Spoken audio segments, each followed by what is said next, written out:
Hello there, listeners, and welcome to another episode of Career Day with Friends. Our guest today is the voice of Worcester, Massachusetts. He is the co-founder of the Radio Worcester Network and host of the show Talk of the Commonwealth. In 2024, he was given a key to the city and immediately tried to flaunt it for free drinks around the city. He's a comic book junkie and an avid Worcester Red Sox fan. Please welcome to the show, Hank Stolz. Ryan, thank you very much. I think that was a great introduction. I think you got it. Yeah, it sums you up. I think that sums you up nicely. Pretty much. Thanks for coming on. How are you today? I am doing fine and appreciate your having me so that we can talk a little bit about all the cool things that are going on. Oh, absolutely. So I don't know if you've checked out the show at all. It's fairly new, but basically I'm just going to ask you a series of questions, some professional, some personal.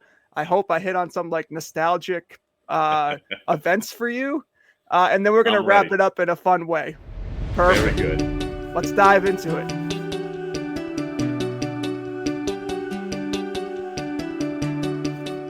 Back in the day, you and your wife, Patty, owned and operated multiple comic book stores. Can you tell me how this first came out, how you expanded, and how you were able to get the rights to the name Same Bat Channel? Well, there's a few stories there. So great. The way that it came out of was, it just grew out of the fact that as a kid, I loved comics, and those were back in the days when you had what were known as your Marvel zombies, because the comics were only 20 cents a piece. So you really could take your paper route money of a couple of bucks and buy everything that came out that week. Didn't matter if it was good, didn't matter if you were particularly following it or not. You just bought everything. And that was me. And so I had, literally thousands of comics, and I kind of started going to the shows, was very interested in the conventions, interested in how they were run, interested in seeing the guests, meeting your heroes, the names on the page. And then I said, well, you know what? I'll start my own store, because I was going to That's Entertainment in Worcester. I wasn't living in Worcester, but I went to a great store owned by my friend Paul Howley that was in Worcester called That's Entertainment. It's still there today. As a matter of fact, he ended up buying my Fitchburg store, which was where I started. And then I had the opportunity to buy a store in Amherst, Massachusetts, right outside of UMass at the mall. And I got in with the Pyramid Mall Company, and I thought that I was going to be the comic book king from coast to coast. And there's probably a few IRS waiting rooms that still have some of my comics that I turned over at the end of my 10 years in the comic book biz. Kind of classic of ran some great stores, but the more that we expanded, the more the people that I started with dropped off to do other things, the more that it became more difficult for me to kind of keep a handle on things. So that was sort of my comic book empire experience, but it did lead me directly into radio. I was always interested in radio, but Ryan, when I was, because you own your own business, and I was really doing everything. We had 7 stores at the time, and I'd go and I'd pick up the comics. In those days, you had to pick them up at the warehouse. I'd pick them up in Boston, and then I would drive them out and drop them off at different stores along the way. And we were in Plattsburgh, New York. We were in Syracuse, New York. So I'd end up at the end of the day out in Syracuse dropping those books off. I listened to a lot of radio. And I said, you know what? If I was ever going to do something else, I've always been interested in this. This is what I would do. So when I got out of the comic book business, I had what was known as the magic shoebox. I took my receipts from the final day at 7 different stores from that weekend, and I put all that dough in a shoebox to keep me going while I found the next thing to do. And I used that to go to the New School of Contemporary Radio. I'm pretty sure that was the name of it. It was in Albany, New York. Okay. And I walked in. I was 10 years older than anybody else who was in that school or taking that class. They asked me how I wanted to pay, and a lot of those kids had gotten some kind of student loan or something. And I said, how much is it? And I went out to my car, and I opened up the shoebox, and I took out my 1s, my 5s, my 10s, my 20s.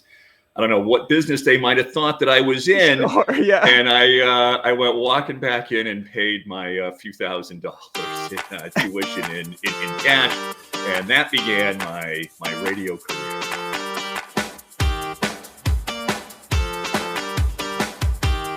I think there was other things in your question, but I've talked so long I've forgotten what else I needed to say. I was told to bring up how you got the rights to the name Same Bat Channel because there was a popular show at the time, right, that had that slogan. So the old Batman TV show used to end with, "Hey, same bat time, same bat channel." So I call up DC Comics, and here is a life lesson for anybody going into business. And I call them up and I say, "Hey, I'm opening up this comic book store and I'm talking to this person and it's going to be called Same Bat Channel and it's in Fitchburg. We had this great blue awning." And I said, "I want to put the bat signal on that awning. What do I have to do?" And the person on the other end of the phone said, "What you have to do is you have to just put TM on the bottom of that. Make sure that it is understood that it is our trademark." And I said, "Great." Flash forward a few years. The Batman movie with Michael Keaton is coming out and they know it's going to be big and they know it's going to be huge.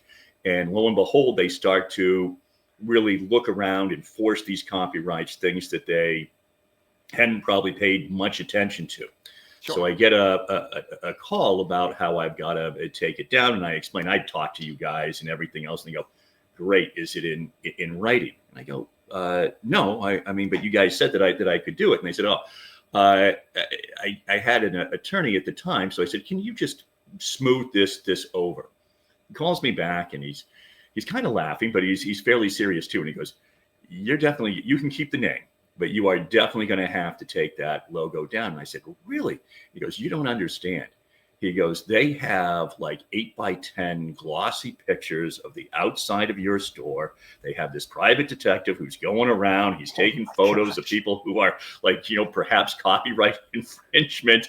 And so you're going to have to take it down." And we got a great front page picture in the Fitchburg Sentinel and Enterprise of us taking the Batman logo down off of the awning.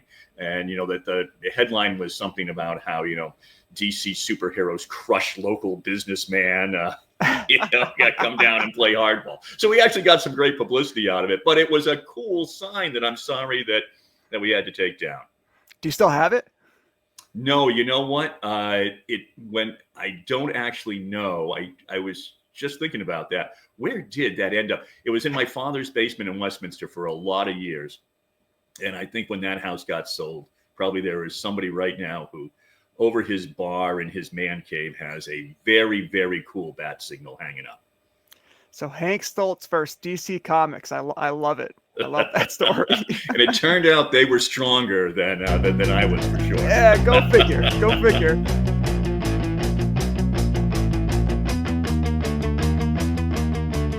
All right, so you talked about your transition into radio after that. What was your first job in radio, and what was wrong with the name Hank? Oh, so there's this. So that's two stories. So my first job in radio was for a great station that was in Amherst, Massachusetts, WRNX Renaissance Radio, and their whole thing was music, and their whole thing was instead of the tight playlists that were around at that time, we had a playlist of hundreds and hundreds of songs. Great place to work. I was there for 5 years. Loved absolutely every minute of it because you got to have input into the songs that you played. It wasn't tightly controlled. It was just a great time. And I got that gig because I had advertised with them. I had advertised my stores at the Holyoke Mall and the Hampshire Mall with WRNX. So they knew who I was from advertising with them. And I had gone to the radio school, as I said. And one of the things that you got when you graduated from the radio school was you put together this 3-minute demo reel. You're doing the weather, you're doing a little bit of news. You got, like maybe a bit that you'd worked on and everything. So I gave them that. And they called me up immediately and said, "Hey, we got a shift for you. It's the weekend shift from 10 p.m. until 2 a.m. And for some weird reason, back when I started with WRNX, they actually shut down the station between 2 a.m. and 6 a.m. I don't know why. They went to 24 hours, a year or so after that. So I'm probably working there for about 3 or 4 months. The 7 to midnight shift is opening up, and I want the 7 to midnight shift. And I get called into the program director's office, and he goes, "Hey, we'll let you do that shift, the 7 to midnight." He goes, "But listen, he had me tape some of the shows that I was doing from 10 to 2. And he goes, I've been listening to some of these shows." And he goes, "You talk a lot. I mean, like a lot." And I said, "Well, yeah, we're getting to know the people and people calling and stuff." And he goes, "Yeah, people call in." He goes, I don't know about that." And he looks at me and goes, "Listen, I'm going to have you do the 7 to midnight." And I said, "Listen, in my defense, on my tape, I talk a lot. Like I did these bits and everything. So, I kind of was doing the same thing." And he goes, "Oh, yeah, I never listened to that." And I said, "You never listened to that?" And he goes, "Well, then why did you hire me?" He says, "Well, the sales guy told me that you're a little bit older," and he told me I was probably 30 or 31, and he said, "You're dependable, and I needed to make sure that there was somebody who I could trust to lock the door at 2 a.m.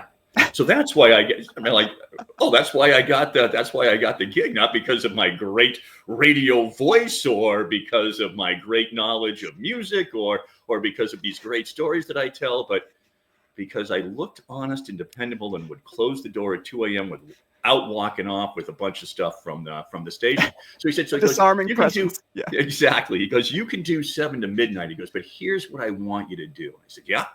He goes to me, "I want you to shut up and play The Who."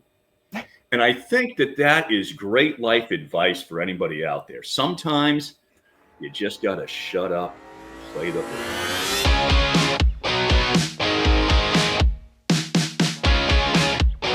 The story that you had heard was I went to WEQX, which is in Vermont, just a fantastic station.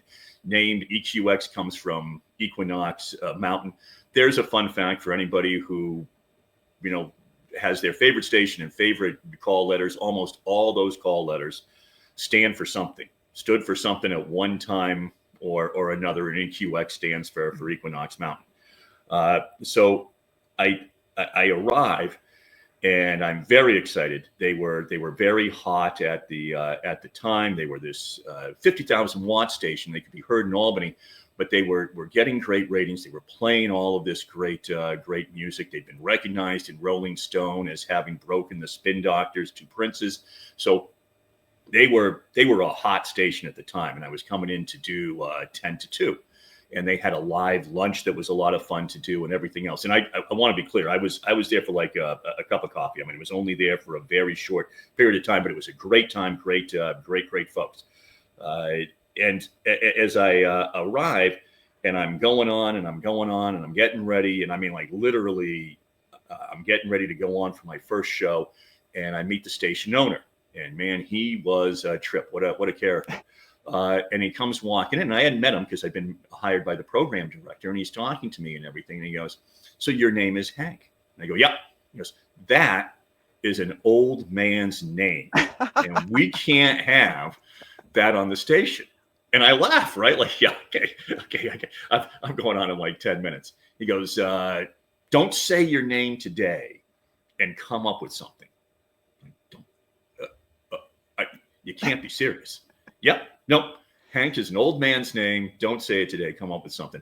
I went home and, listen, for the football fans out there, Chris Carter, maybe you think that's why I became Chris Carter, but I actually was home and I was telling my wife, I said, "Hey, what do I want to do?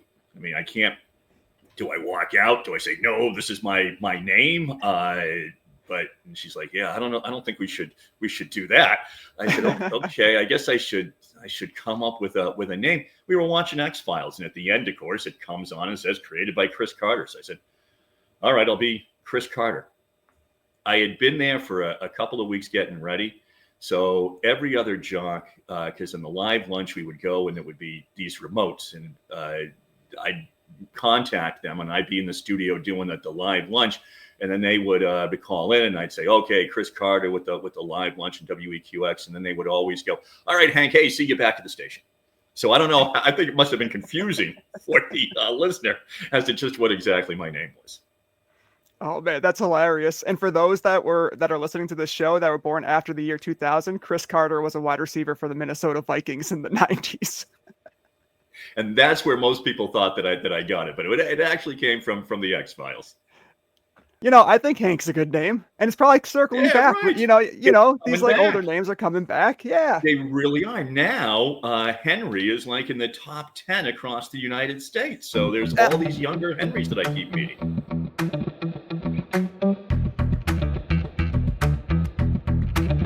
Mount Equinox. I once drove a 1991 Honda Civic up to the top of the mountain and then back down. And by the time I got home, we needed like new brakes, new rotors, new pads. Mount Equinox is actually owned by the monks up there. So the deal was that you could put, this is one of the reasons that EQX became such a big station and such a regional powerhouse. They were able to put their tower on Mount Equinox. So huge area for them to be able to cover. Sure. But the deal was, as I recall, there was a Joan Osborne born song at the time that mentioned God in the title. And as I recall, we couldn't play that because the monks didn't like anything or were nervous about or leery of anything that, that mentioned God. So there was like these kind of like, as I recall, this weird stipulation on that. Now, maybe the guys were just shining me on when they told me that. I don't know, but it sounded right at the time that I was told that story. So sex, drugs, and rock and roll, totally cool, but God, ixnay that. Well, don't mess right. Exactly. The monks had clearly had some interesting ideas. That's right. So your current show, Talk of the Commonwealth. This is a little bit more serious of a question. So it highlights local news, events, politics. With the current political landscape, do you find that covering such topics daily, it takes its toll on you mentally and emotionally as a host? Or can you kind of separate emotions from it and just look at it from a business perspective of this is content that's just drawing viewers in? Well, so that's a great question. And I'll go back and give you a little bit of context. And, sure. Sometimes, my theme song is Rambling Man, but like Trump, I'm going to do the weave, and I promise that I will bring it back to actually answer the question. So it kind of goes back into why I got into news and talk radio. I mean, you can only play Led Zeppelin "Stairway to Heaven" or whatever the song is so many times, and I just said I don't know, I don't see doing like 40 years of that. But I was very interested in the talk portion of it. I became very interested in the talk portion of it, and that even goes back to driving and spending all those hours in the car, where I became fascinated with AM radio when I was delivering out to Syracuse or Plattsburgh or wherever else. So they had an AM station at RNX, WTTT, and it wasn't a profit center. It was just small. It was even, I think it was just a day timer. And I was doing that 7 to midnight shift I had told you about. And I said, hey, can I do for free? Can I do a talk show during the day for a couple hours? They said, sure, knock yourself out. 10 to 2, 10 to 12, do whatever it is, that you want. Keep it local. Don't go too crazy with the politics, and that's fine. And I do love the local stuff. And from that, I got a job at WHYN that was, reading the news and doing the news for them. And then I got a job at WTAG in Worcester, where I ended up doing mornings for 10 years, but I started as a radio reporter. I mean, these were back in the days when you really truly had, at a news station in the second largest city in New England, you really did have a news staff. So that definitely became more of my interest, and I started to do the morning show. And Ryan, when I started to do that morning show at WTAG all those years ago, and even today, so even though, we're 27 years into it, and it's gone through some various names, from the WTAG Morning News with Hank Stolz to the Talk of the Commonwealth with Hank Stolz, it's still basically the same show. And a lot of it focuses on local. That really is our bread and butter. And certainly when there was something big happening nationally, we would bring that up, particularly in the TAG days. It was so caller driven, and people would have the opportunity to have their local voice weigh in on national issues. But somebody was coming to the Centrum, now the DCU Center, for a concert. We talked to them. Who was the big musical act? Who was anybody who was coming through town? Who's March is colon cancer month. We'd have people on, as we still do, who would talk about that. I got a story that I just did about, hey, the bears are coming out of hibernation. So those stories have always come into the mix. But you're absolutely right. What people react to is people do react to the politics. And it all changed without a doubt 10 years ago when Donald Trump became the dominant story.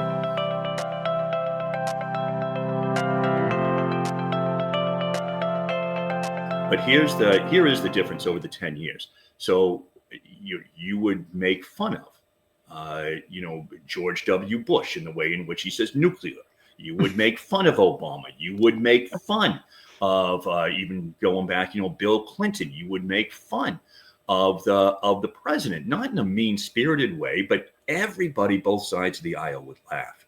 That was the first thing that I noticed changing 10 years ago. Mm-hmm. We'd make jokes about Donald Trump, and man, people would get angry. I mean, the text would come in, the emails would come in. You don't understand. We got a lot in the beginning about that isn't what he meant. Let me explain to you. And so you could tell that he was hitting a nerve both ways. But I think the clearest example I can give you of how it's changed, Ryan, is so for years, when the summer solstice came around, I would do an event called the Summer Stolz. And all it was we would invite all of the listeners, and with all of their many different opinions, many of whom would say mean, nasty things about each other on the air. But we would invite everybody, and everybody would show up at whatever bar, restaurant, wherever it was that we would decide we were going to have the event, and we'd have a band, and we'd have food and everything else. And people would have the greatest time. Oh, you're Madam X. Oh, you're Q. Oh, you're Mike in the truck. Mike in the truck, actually drove his big rig, his 18-wheeler. He'd call us, a few times a week and weigh in, and it would be Mike in the truck. He drove his 18-wheeler once to the event. Everybody went outside, took their picture in front of it. He was way more conservative than Q or somebody else, but they all got together and they all had fun. If I did that event today, I am concerned that there would be knife fights in the parking lot. Yeah, I mean, absolutely. I am truly concerned that it wouldn't have the same feel, that there is, each side believes that the other is truly trying to destroy America.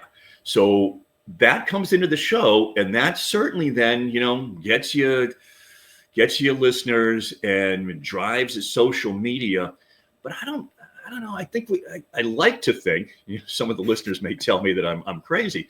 I like to think that we're able, though, to keep holding it together and keep providing a forum where all sides can come and talk, and that I will treat them with respect. It doesn't mean that I'm going to agree with you all the time. It doesn't mean, as we say, that sometimes the show isn't meant to be played loud, because sometimes it does get loud in the conversation.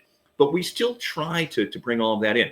But having said that Ryan, I just, on the talk of the Commonwealth, I mean, a lot of our bread and butter really is the local politics. Mm-hmm. You listen, you're going to know more than you ever wanted to know about the Worcester City Council race over the next 10, 11 months. The thing is that our feeling is that so many of those local issues resonate no matter where it is that you live, and they resonate on the national stage. We're just having those conversations locally. But we try to do more than just the national politics, because honestly, I mean, it's just me. It's my producer Ben White, who is now going on 7-8 years putting helping put the show together in the morning. We're not Hannity or Rachel Maddow or somebody who has huge staffs, so our thing is really ripped from the headlines, and then the listeners get to comment and bring us their ideas and have what they feel about things going on in America heard. And you know what? A couple of things I take away from that is that I am a true believer that it's important to understand everyone's perspective, regardless of whether or not you agree with it, because I do feel like if you can hear other stories and backgrounds and points of view, then you can have a better understanding and more empathy towards that person to be like, okay, yeah, I see where you're coming from. I still don't agree with you, but at least like I can understand your processing.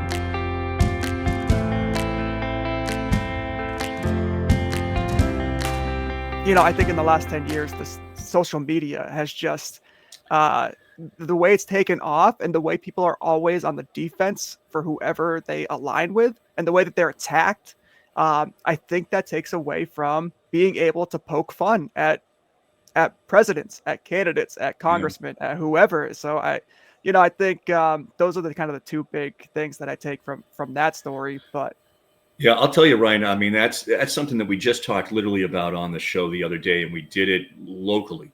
So on social media, there are different sites that you will go to on Facebook, or people that you follow on X, and they start these groups, and they start these groups about local politics. And I was making the point the other day. I think people start those with the best of intentions, with everything that we just talked about. Let's get all sides. People will mix it up. Sometimes you'll have sharp elbows, sure, but people will mix it up, and then there will be some understanding. And I've come to feel over the last few years that sadly, part of what I thought that I was doing all these years, and people will come together and what you just talked about and have an understanding. I don't know that I'm changing any minds one side or the other, or people are having their minds changed. People are pretty locked in right now. But the point that I was making the other day locally was that I think people start out and they put these sites up on Facebook, and then pretty quickly, one side, the left or the right, different voices come to dominate that site. And the administrator has a tough time keeping up. And what happens is, if you come on and you make a point that is different from the point that somebody makes, then you're absolutely right. The bullying, and it's just outright absolute bullying. The bullying begins so that person says either I'm going to fight back, and then it starts to digress to the point of what is it that you're even talking about anymore? Like, people will have a story, react to this story that's in the local paper, that the Telegram and Gazette, and immediately you got 4 or 5 people who are good. Something new was posted, so I can just attack the person that I don't like. It doesn't even have anything to do with the story anymore. But this bullying happens, and I think that what happens, unfortunately, is you have a lot of people who would like to take part in the arena, and they just say, it's not worth it to me. It's not worth it to me to put up with the bullying that I am going to get. So their voices really are just silenced.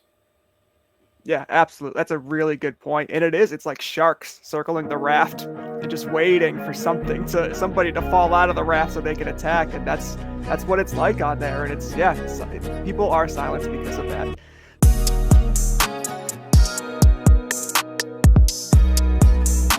So I'm going to jump in to some rapid fire questions here. Okay. So try to answer them quickly, but at the same time, you might have a little story, and don't feel bad about digressing. As you have been able to tell, answering something quickly is not my forte, but I will try. That's all right. All right. So I got a couple here. First one, is there a most iconic comic that came across your shelves at Same Bat channel? Yeah, I think 2. One was Death of Superman that did it incredibly well. The other was Spider-Man's Wedding. I particularly remember Spider-Man's Wedding because we had Spider-Man from Marvel Comics. They actually had actors that they would hire so that you would have the Spider-Man. He came. We had a big wedding ceremony for him, Mary Jane, and people dressed up, and we just had a great time. So those are 2 issues that I particularly remember for the business. Oh, I love that.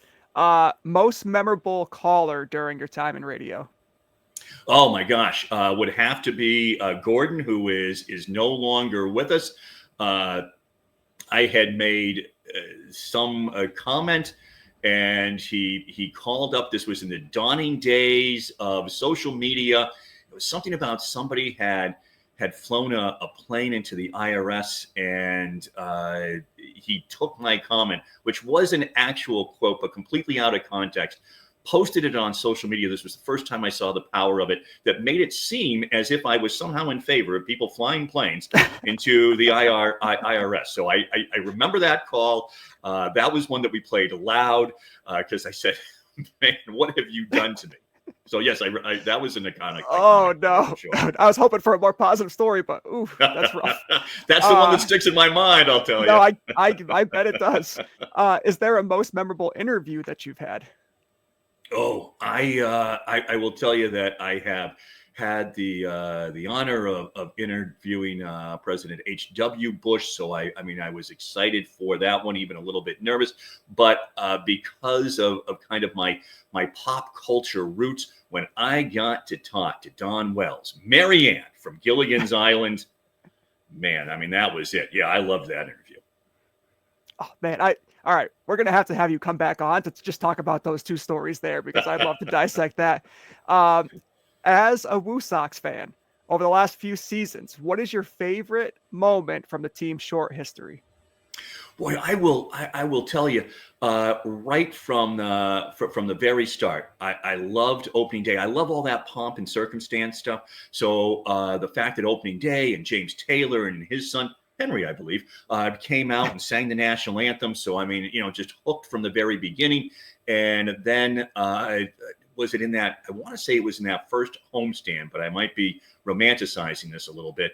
The player steps up, oh gosh, and I should remember who it was, just launches one as the train is going by. For anybody who hasn't been to Polar Park, it's an urban park. There's actually, the trains will go by in the background.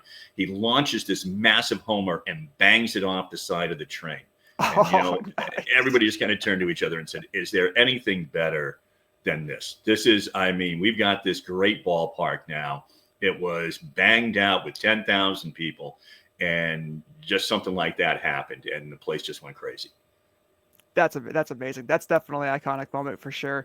All right, so we're going to wrap it up here in a sec with something fun, and I'm going to put you on the spot. But before we do that, I appreciate you coming on. I just want to say thank you again. And I was like, I got to get Hank on. Like, I've heard your stories in person.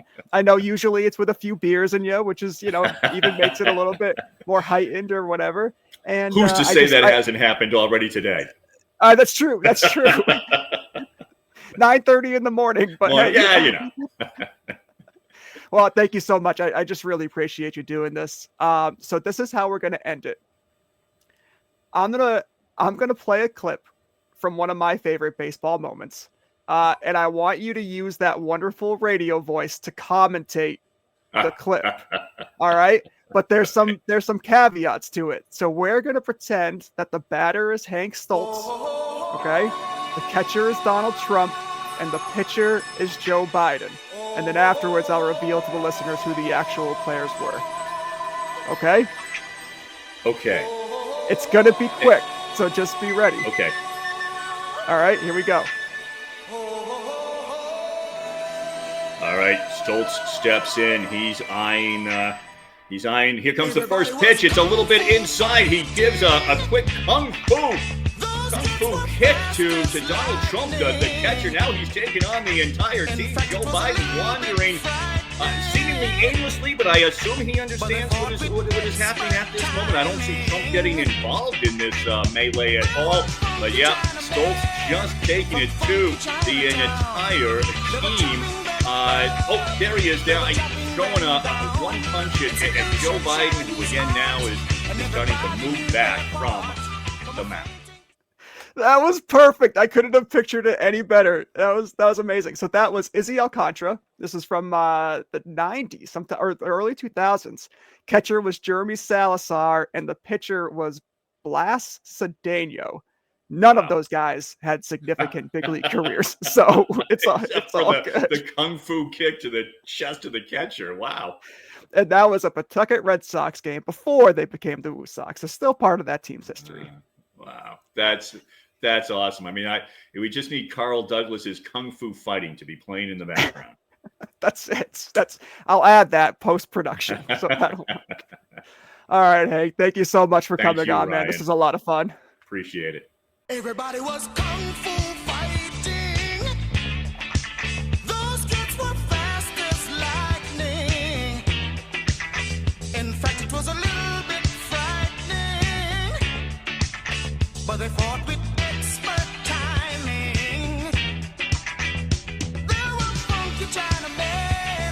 from funky Chinatown.